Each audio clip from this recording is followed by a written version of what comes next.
I'd like to welcome everybody to this workshop. I am your current president of Kentucky SHAPE. My name is Gavin Washington, and I just wanted to introduce the speakers that we'll have for this event. We will be having Adrienne Usher, who is the Assistant Superintendent for Bullitt County Schools, Mimi Ratliff, who is the Health and PE Instructional Lead for Jefferson County Public Schools, Daniel Hill, who is a teacher in Fayette County Public Schools, and then Dr. Brian Creasman, who is the Superintendent of Fleming County Public Schools. Awesome. Thanks, Gavin. Appreciate those introductions and welcome everybody. I know a lot of people will be joining us and watching the recording of this, so we appreciate our speakers and everyone joining together.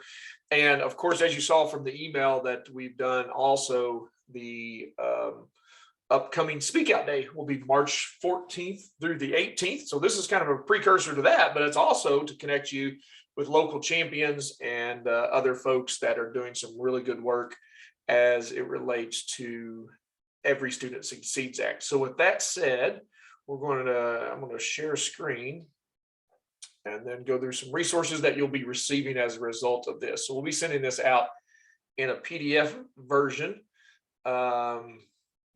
Thumbs up if you're seeing the live Google Doc now. Is that right? You're seeing that on the screen? All right, perfect. So this is the Google Drive version of this. You'll be receiving a PDF. This is actually on the website, so we'll check it out where it's at, posted on the website as well, but you'll also get it in follow-up via the email as well. So as we look at that, I'm a little worried about this screen recording. Just for the sake of those that are joining us later. All right, so, well, Gavin, I didn't mean to put you in the waiting room. Never good, Robin. All these Zoom calls, I never kicked you out of a Zoom call. One time, I already kicked Gavin out. I didn't mean to do that. I was trying to make sure the right screen was activated on the recording. All right, so on the screen here, we have our federal funding and advocacy resource guide. And so just some background information, and then you're going to be hearing from some local champions and folks that have been very successful with these efforts locally. So as we look at this, first of all, I know this becomes acronym alphabet soup a little bit. So ESSA, that is the Every Student Succeeds Act. With ESSA, the reason that is important, that is the law that took place of No Child Left Behind. So that was actually signed into law at the end of 2015. So we're actually 6-7 years into ESSA. But what that did is it changed the core definition of how federal funds come to school districts. Health and PE, most specifically, are now eligible for all areas of title funding. So you're going to hear from Mimi about Title II funding. You're going to hear from Daniel about Title IV funding. Every school district in Kentucky and across the country that receives federal funds can do the same thing that you're hearing from these other districts and how they're applying these funds. But it starts with relationships, it starts with conversations, and it starts with advocacy. So that's where we want to lead you and connect you to those things. We also have a number of KDE resources in this resource guide that you're going to be able to look at as well. So the money comes to the state in a block grant and under ESSA. And so for our purposes, we're focused most specifically on Title IV Part A and then Title II as well, which is professional development. So we'll look at some KDE resources in just a second. The next thing I want to highlight before we listen to our first guest in that conversation is simply around some other resources from Shape America that are included in this conversation. So we put a couple of links in here for you that you're going to find. One, just being the top 10 tools recommended by Shape America as it comes to federal funding and advocacy. So there you see the link for that. I did highlight these two because both of these are very action-based. So when you follow up from this PD, this brainstorming worksheet is a great tool and resource created by Shape America to formulate the next part of this conversation in your school district. What are your needs? What are your asks? What's your data tell you? And so that's a great worksheet that Shape created. It's a PDF that you can download and fill in. So make sure you check out that worksheet. Ton of wealth of information for helping you make actionable steps going into next year. The other one, and you'll hear from Daniel Hill, our past president on this. It's our SHAPE advocacy letter for ESSA. I just updated this today. We'll show you that link on the website. And so we'll actually go to that link right now and show you what that looks like on the website. So underneath our advocacy tab is here. So we have federal advocacy, state advocacy, and we went directly into the local advocacy tab from the website. So here at the top, this resource guide that we're talking about, that's where you can find it, downloadable PDF. So everything we're looking at on this is available for you to download. And then this SHAPE advocacy letter, you'll hear from Daniel in just a second, but this one is updated. This is literally so easy. And you'll see here on the screen, I'm sorry, it opened on the other side. Let me slide it across. All right, now it disappeared on me. Well, I promise it opened.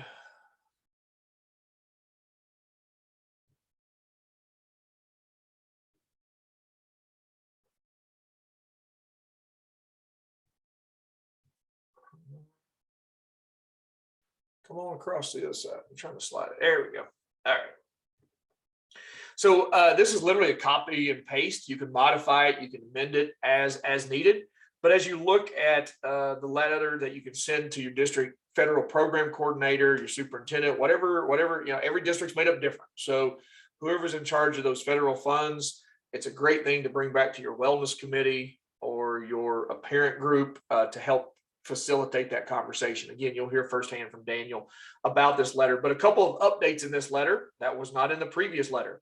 We have it updated for this school year. This is actually a screenshot that came from the U.S. Department of Education's roadmap to return to school roadmap. The U.S. Department of Education is saying the three things that we need to be focused on in schools are the following. Landmark 1, prioritize health and safety of students, school personnel, and families. Landmark 2, build school communities and support students' social, emotional, and mental health. This is such a seismic shift in education priorities because look what Landmark 3 is.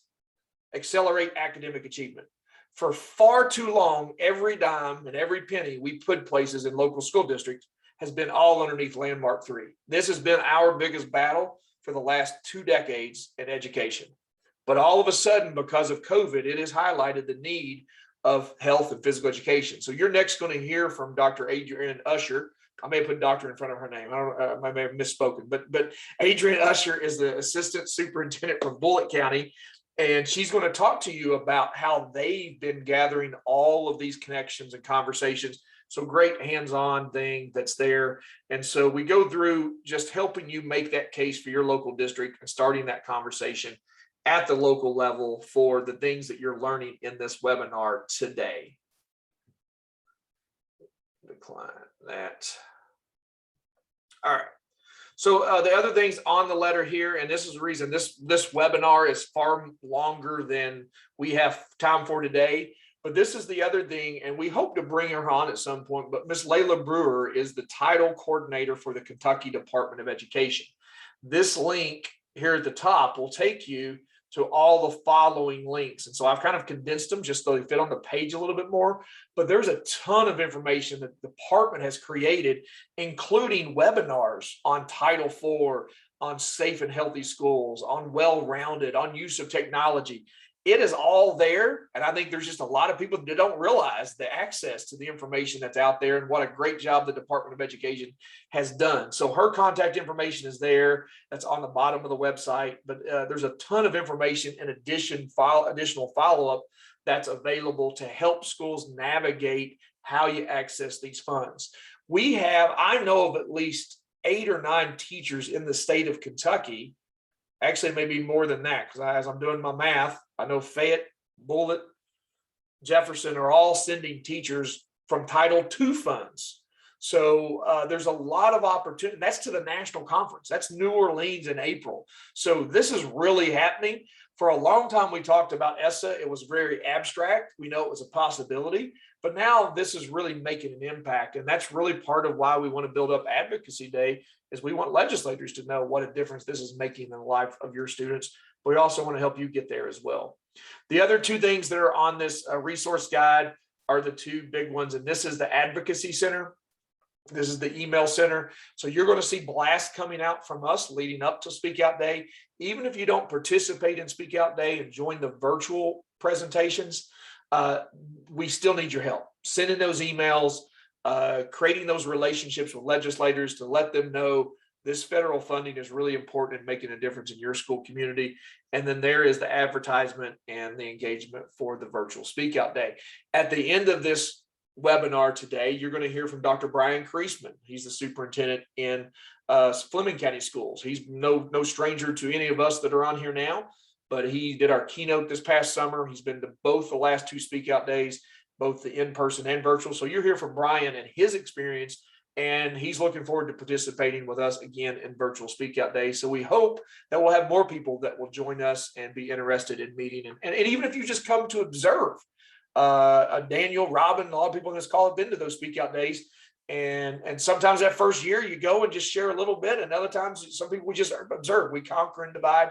So you don't have to be intimidated by it. We'll guide you through the process and make you feel really comfortable with it. So with that said, I know I did not hit the mic button. So let me make sure I hit share sound here when we go back to the share.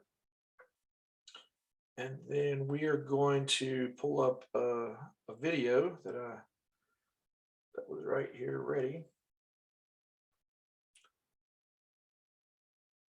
And this is Adrienne Usher from Bullitt County. Greetings, and we're glad to be joined here with from Bullitt County, Miss Adrienne Usher. Adrienne, introduce yourself to our crowd tonight. Okay, thank you, Jamie. My name is Adrienne Usher. I am Assistant Superintendent for Bullitt County Public Schools. Been here about 10 years and oversee all of our curriculum, instruction, assessment, and along with other areas, and work on our federal funding as well. I was going to say assistant superintendent, but I knew that entailed a lot of other titles. So thank you for the breadth of all those different hats and responsibilities that you do there in Bullitt County. So we're recapping, and we were talking right before we hit the record button a little bit. But from a health and PE perspective, you have a very strong network of health and PE teachers there in Bullitt County. We recognized your school district just a few years ago for our annual merit award, and we've given out several of those for districts that have been doing great work. And so what you guys kind of do is common practice in Bullitt County. A lot of our people listening aren't as familiar with that. So especially when it comes to that, and tonight on our show, we're talking about the Every Student Succeeds Act. So can you kind of give us some background into your school district's work in ESSA and how that's kind of came to fruition and what you're doing now? Yeah, so we, with ESSA and the focus on the whole child, we really have worked with our Title IV funding to kind of bridge social emotional learning along with PE and health, because we know that part of being emotionally healthy and socially healthy includes your physical health as well. So really what we've tried to do here in Bullitt County, instead of sometimes, you might look at what our health and PE teachers are doing are separate from what our counselors are doing or from what our LCSWs might be doing. But I have worked with our team to kind of bridge that gap and really have our director of safe schools who kind of oversees all of our, we have the Project Aware grant, so we have some additional funding to support students across the district and families too. So really bridging that gap between what's going on in our schools with efforts to improve social emotional learning, along with our PE and health teachers to put them at the table together so that we truly can be about the whole child. So some of that has led to, trainings for our staff. For example, our PE and health teachers being involved in trainings with our LCSWs, for staff, even for staff too. But for our students and our families to offer those types of activities to see that connection there. It's really been a great way for our schools to, even when you think about MTSS and the support students might need, not just academically, but behaviorally, how do we put that all together so that we can identify what are the true needs of that child related to social emotional learning, and where does PE and health fall into that? Yeah, absolutely. And, the important part for people to know here is I think a lot of these conversations are elevated as a result of COVID. But this is groundwork you all were doing before COVID. So that's only further positioned you to be further responsive to what we're seeing back in person learning, because SEL was important before COVID, even more critical now because of all the different learning experiences or home environment. I mean, right, it's multifactors. So can you speak to that a little bit as far as how that's changed? But I just wanted to point out, this is not new work, but No. yeah. We actually, before the pandemic started, we had actually already started bridging that together. But now it's even been more crucial. We have schools that have mental health teams. In some of those schools, the PE and health teachers serve on that. And counselors just really, and even our PBIS teams, that's kind of all become part of that work, looking at all aspects and what are we providing students. And we have seen students, as I know school districts across the nation are saying it, students with increased anxiety, coping skills, just a lot of things going on. And we have really been pushing, providing more services for our students before and after school. In fact, that was a need that came from our community, that we surveyed our community and parents that they wanted to, they knew their child needed more of that. So we've been using funding for that to help our counselors provide more time for services. And, I know many of our schools have a mentoring type program for students.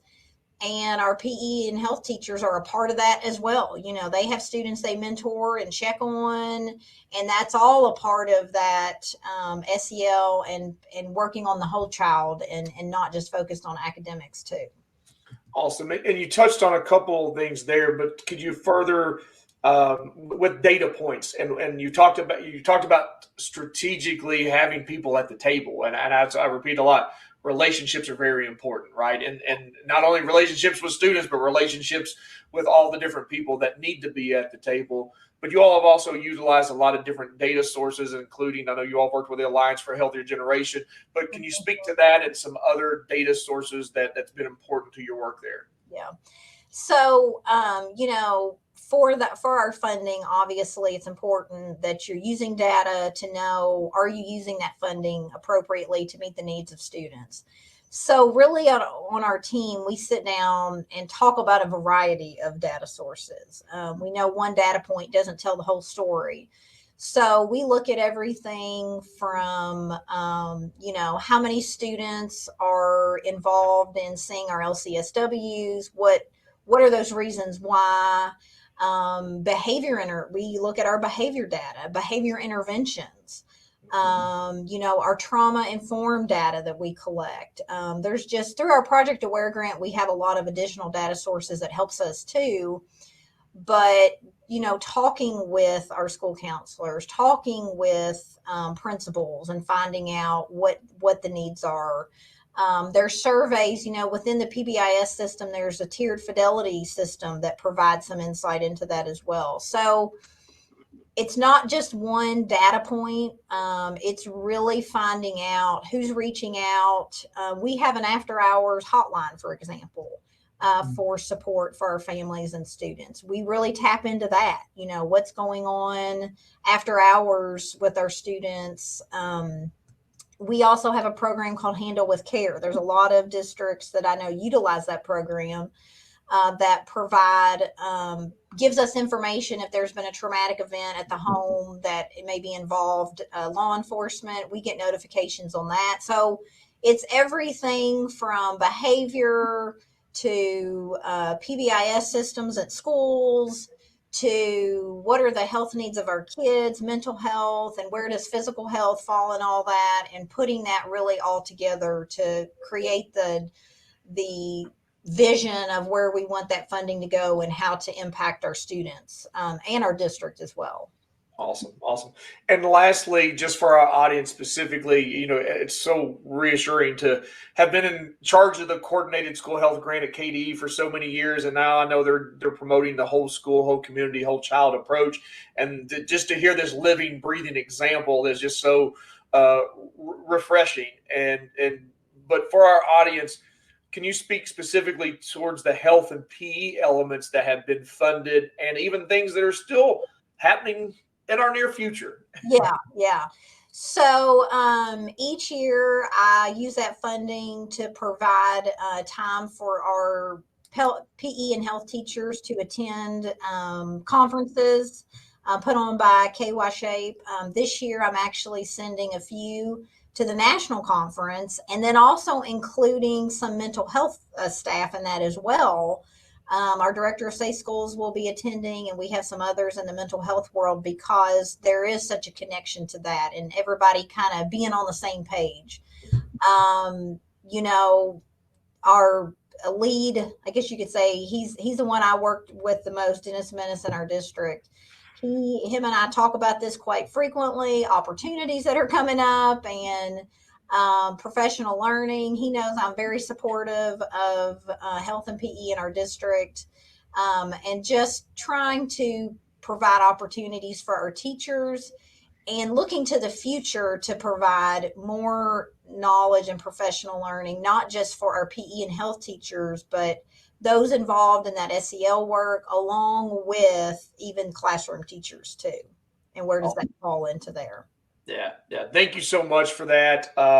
As you said, you're a great example of what you're doing there in Bullitt County, and we were glad to highlight you a few years ago and recognize that. And thank you for coming on and spending a little bit of time with us today to share with our audience tonight. So keep up the great work in Bullitt County, and we appreciate you sharing your expertise with us today. Thank you very much, Jamie. So there you have, you see our 2019, I think it was 2019, Daniel. I don't know, COVID years, I kind of get lost, but I think that was our 2019 Merit Award winner, Bullitt County Schools. So the work that they're doing there right now is just a continuation of good work that's been going on the last few years. And so continuing to make those connections, relationships, and all of those things truly do matter. So next, we're going to turn our focus to another recent this year's Merit Award winner, and that was the work happening in Jefferson County Schools. Thanks to Mimi Ratliff, she serves as the Health and PE Director there for Jefferson County, and she's going to give us a little bit of her perspective about some of the access to federal funding, and even some other types of funding. So we got some more alphabet soup coming our way. So Mimi, welcome. Well, thank you for having me, Jamie. It is great to be here, and thank you for the award that I received on behalf of JCPS.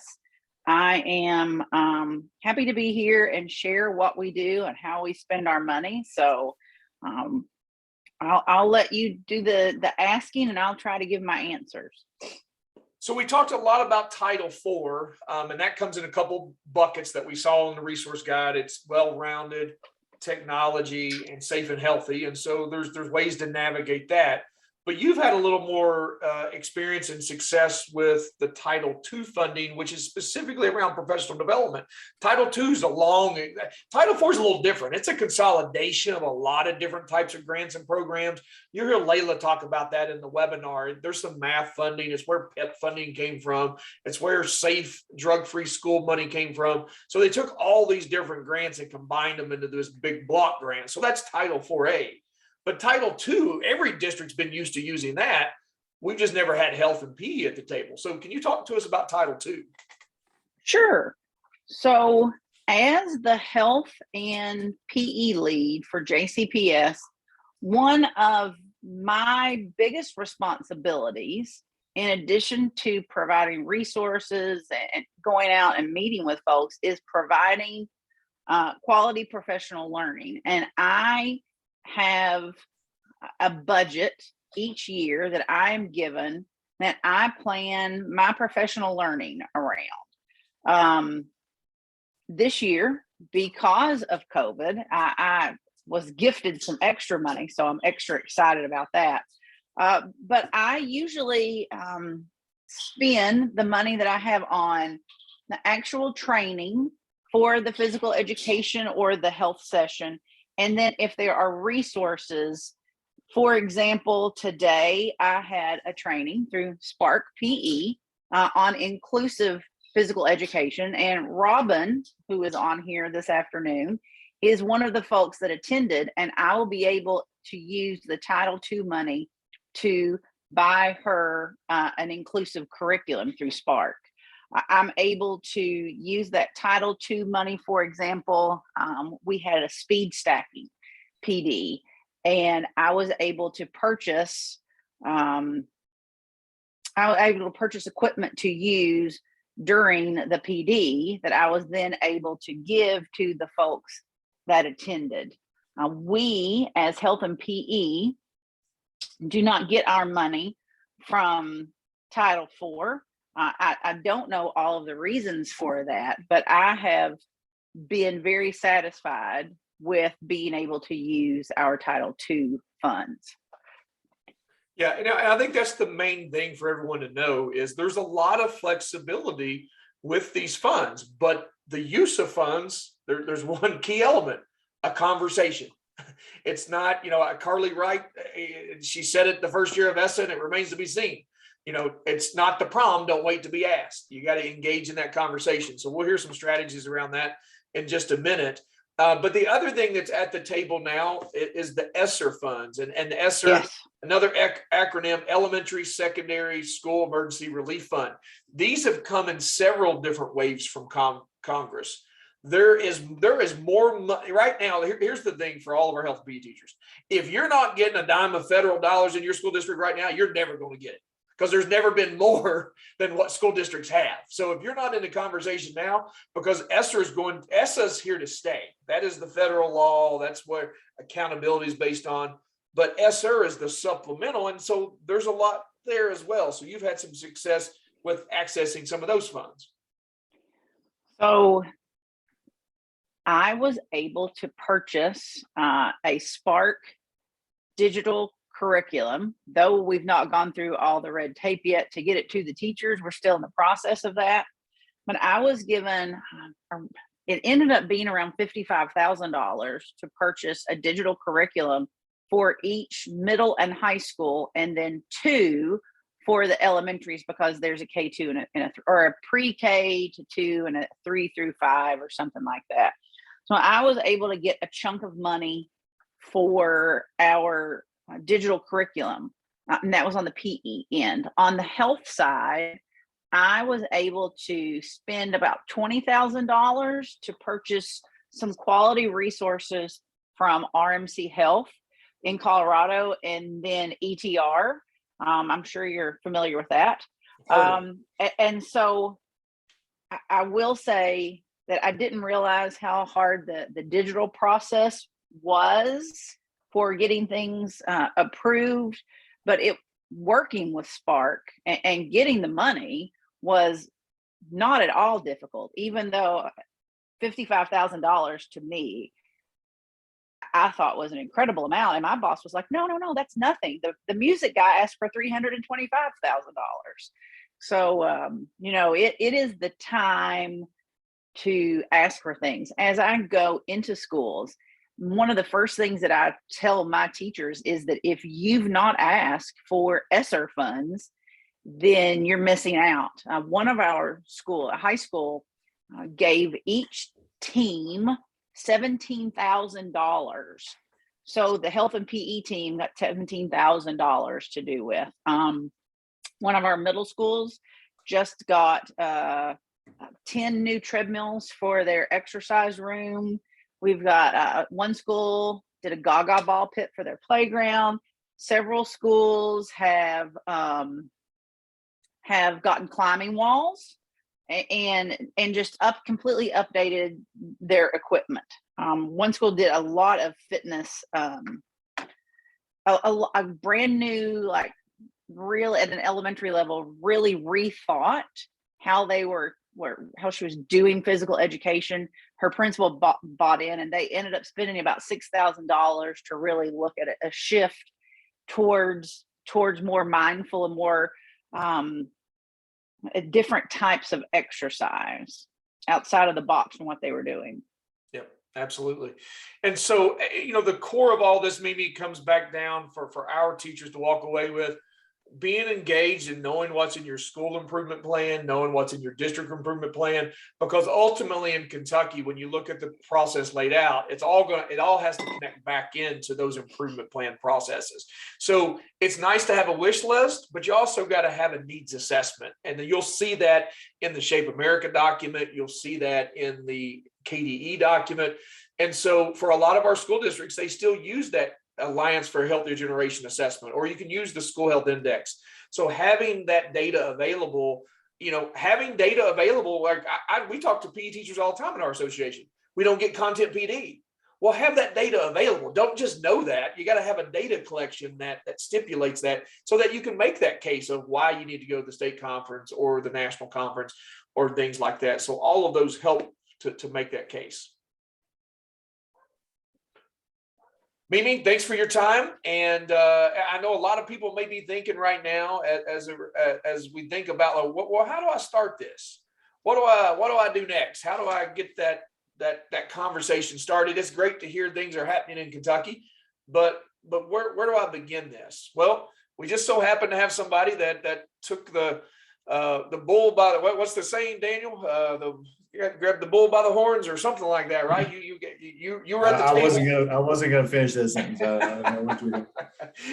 You a few years ago, you were learning about ESSA. You'd been to Speak Out Day, and so tell us a little bit about how you got the conversation started there in Fayette County. Hi everybody, good to see you. I wish we were face to face, but I love having this conversation. Before I answer the question, Jamie, I just want to say to all the advocates in the past, thank you for doing what you have done. When the assistant superintendent was on just a minute ago, she kept using these terms like whole child, well-rounded, If the advocates did not step up to the plate and advocate in the past, we wouldn't be having this conversation now. So, respect all those people, decades prior that were in the room where it happened, as it were, to use a Hamilton reference, but it made a difference. So I'm in Fayette County, as you all know, and second largest district in the state. And I feel like a small fish in a big pond, but we all know why we should be asking these questions and seeking these funds. But two other questions. Who do you ask? That's important. Having those conversations with those people that make those financial decisions at your district level, you need to know those people and they need to know you. And second is how do you have that conversation? Well, years ago, I used the Shape America document and just Kentuckyized it, I guess.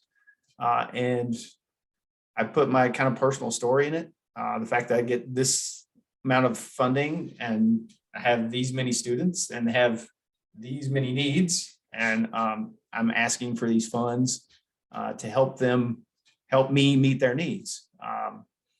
And it's been successful. In the past, we've used Title IV. Currently, this year, we're using Title II funds for both professional development. At the district level, we meet sporadically to do content-specific PD, but we do that in-house. But many of our teachers need to seek it outside their building, outside of our district. So we choose to do that. In the past, we've sent teachers using those funds to the state conference. And this year, we're sending 5 teachers fully funded with these funds to the national conference in New Orleans. And like Mimi mentioned, for me, I hate spending my own money, but love spending other people's money. And when it comes to the amount of funds that are available, when I filled out the form and calculated all the expenses, it added up. And then multiply that by the number of people that are attending, that amount was nothing. They didn't bat an eye at the money. And using that advocacy letter sure did help in the past, because I knew who to send it to. And they immediately asked questions. This is a no-brainer. And it really works. So I encourage you to get on the link that we shared earlier. It's on the website, and make it your own, tell your story, but make sure you know who to ask, because it worked in Fayette County. Absolutely. Thanks, Daniel, for sharing that. And again, that was conversations that started a few years ago. Countless numbers of teachers as a result have benefited and continue to benefit. So it starts with that simple ask and that conversation, and then and moving forward from there. And so with that said, our last segment is kind of a highlight of just hearing it all come to fruition. And the next part that we've got to continue to do is we got to continue to thank people, as Daniel said, not only at the local level, but at the state and federal level as well. And so we've worked with a plethora of congressional representatives, as well as their staff, and telling these stories. We coming up March 14th through the 18th, we get to talk about the real life application of what Congress has supported.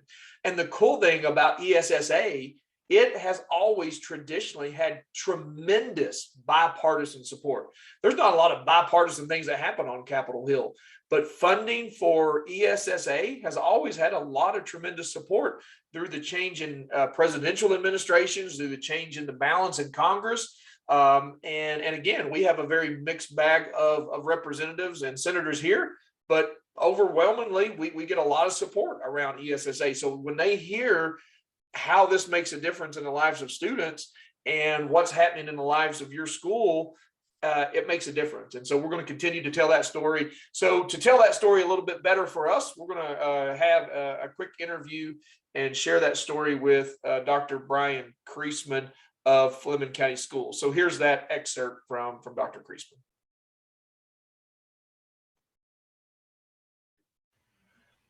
All right, everyone. I'm very excited for this portion of our virtual PD to be bringing in someone that needs no introduction to our community, been very active and a big part of a lot of what we've been doing in our recent years.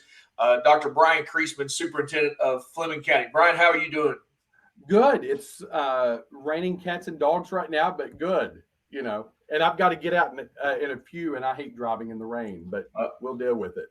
I understand. Well, it is 2/22/22 today. Our audience is going to be watching this later tonight, but we wanted to make sure, because of your busy schedule, to spend a few minutes and specifically just share, most of the conversation we've been talking about in tonight's broadcast is around the advocacy and how local teachers can tap into federal funding and health and PE and just helping support. A lot of the conversations that you've been having with other superintendents, including your superintendent of the year, is around this concept around, you call it #FitSoups, but it's getting superintendents to own their own health, but also to be role models and get it started among staff as well. those things were important before COVID. We're seeing even more critical now, right? Right. And Jamie, the research shows that 15 to 20% of our students, because of COVID, between March of 2020 and March of 2022, the obesity rate has went up by 15 to 20%. So phys ed is critical right now, not just because of obesity, but we're also seeing that social emotional health.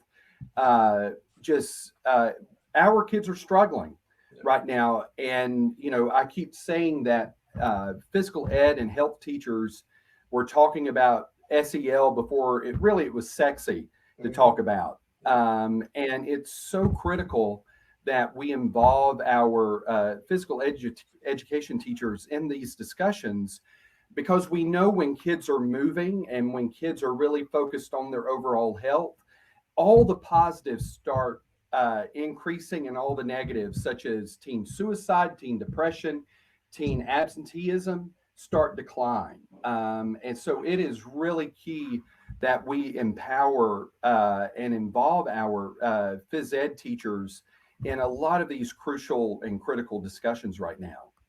Yeah, very much. And, as I said, it's again, these were important before, That's and right. they've only increasingly and heightened it, and the data supports that. And we don't even need data on this conversation. It doesn't take a few minutes in a classroom to understand the emotional toll. And so, important conversations. Brian, you've been an important voice. You've actually participated in the last two Shape America Speak Out days.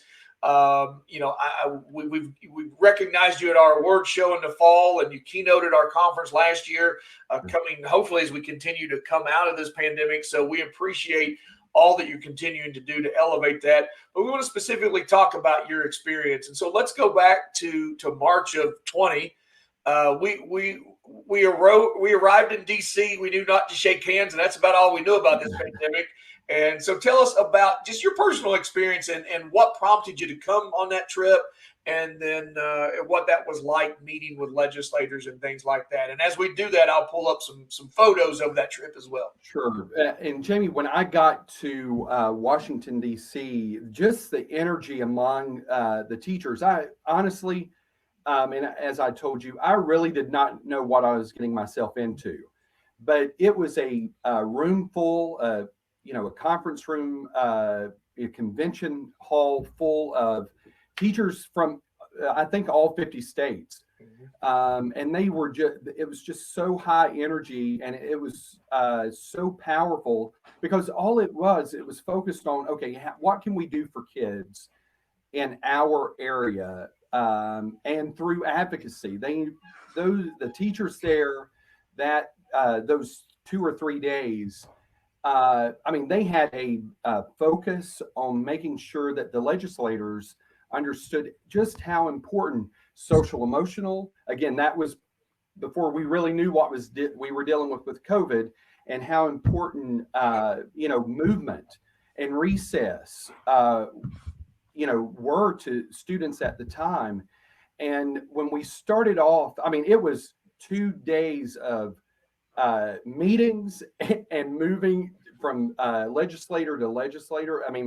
It was a packed day, but it was so much fun because we got to, well, for me, I got to learn exactly just how powerful Shape America, but also Kentucky Shape voices are in the discussion centered around phys ed and also social emotional. And some of the things that the teachers spoke to the legislators about had nothing to do with the profession of education. It was really dealing with, what we need to do for kids, and the things that they were doing for kids, and the reason why they needed to be able to access more of those Title IV funds. And now, last year, we were talking about ESSA funds, how we could access that on the virtual. But the in-face, obviously, is so much better.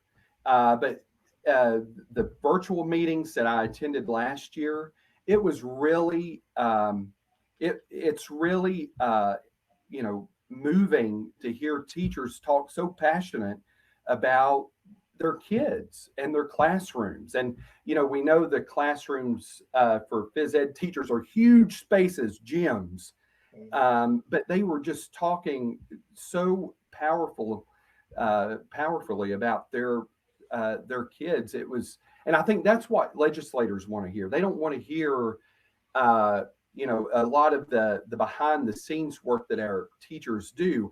They want to see what that work translate into really shaping, no pun intended, shaping the kids' lives. And I think that came out loud and clear. And I know with a lot of our legislators, they talked about how much fun they had in PE when they were in school.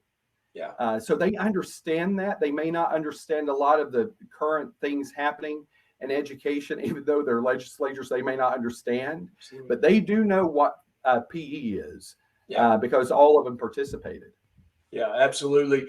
You know, and I think, as you said, just bringing that awareness. I think a lot of times people get scared of that advocacy word, but advocacy happens on a lot of levels. Like, right, this is big A advocacy. We're in DC. We're with the decision makers, the policy makers, but a lot on this call already. We've already heard from our local advocates and teachers that are creating those relationships locally with your superintendent, your assistant superintendent, your federal programs coordinator, and also the involvement of parents. So advocacy happens on a lot of different fronts, and it's just bringing that awareness. And so, you know, speaking to that, I also want to, you know, the slide before that. I know this was this summer at our Move Thrive. Give us some insight of the conversation happening with the governor there.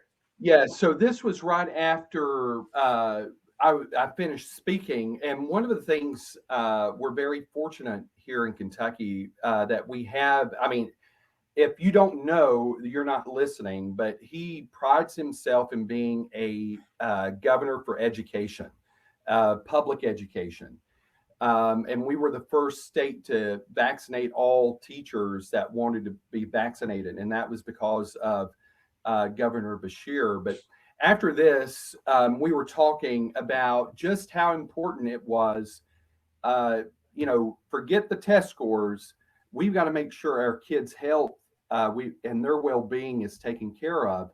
And he gets it. Again, when we were talking, he said the one class, he didn't talk about anatomy. He didn't talk about chemistry or English. He was talking about how much he loved PE in school. But one of the things I stressed to him in Kentucky, that there are districts that do not have PE teachers. And that's, or excuse me, schools that do not have PE teachers.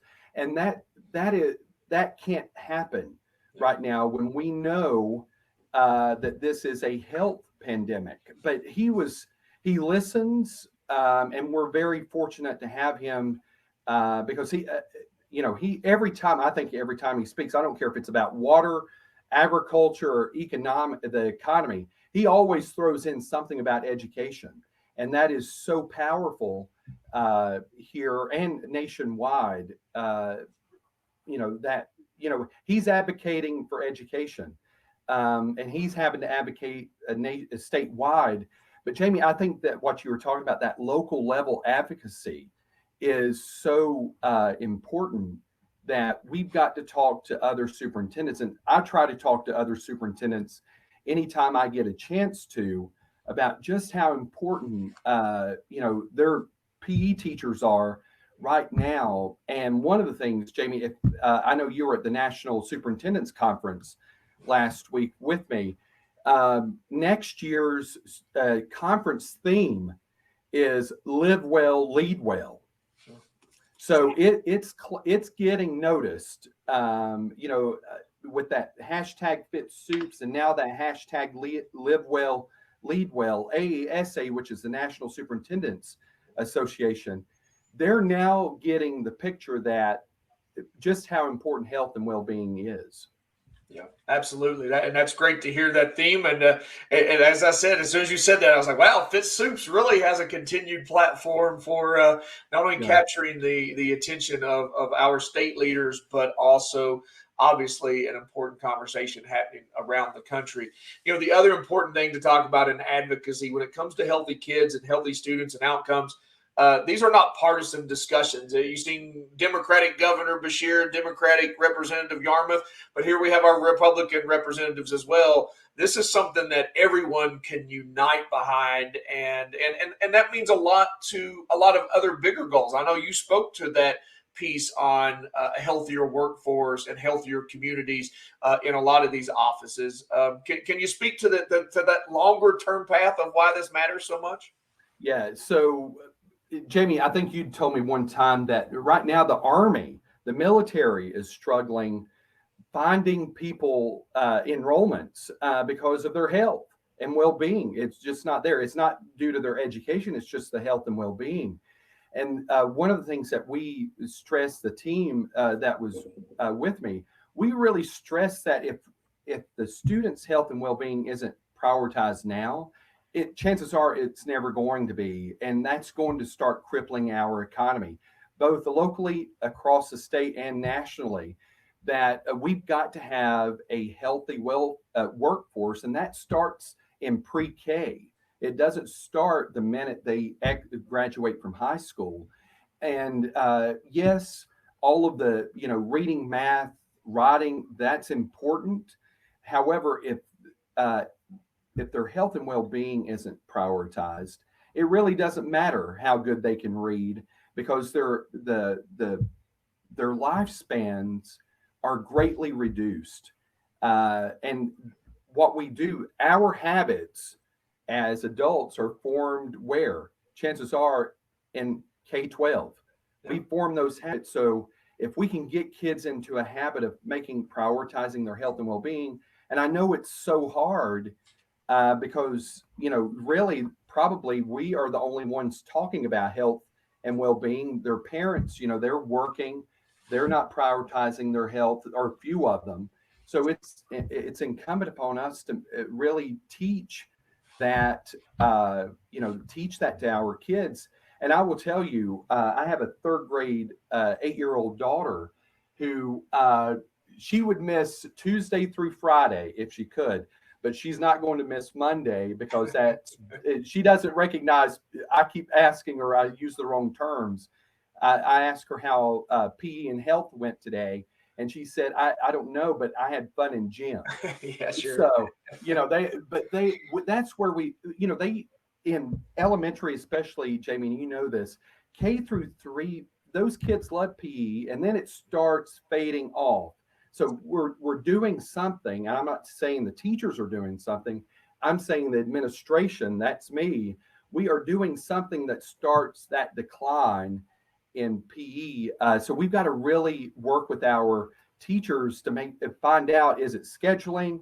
Is it areas of focus? And I think it comes down to, we are not prioritizing. We're not communicating the importance here that, in order to be successful in life, to have that good job, your health and well-being's got to be, it's got to be right up there with ACT scores.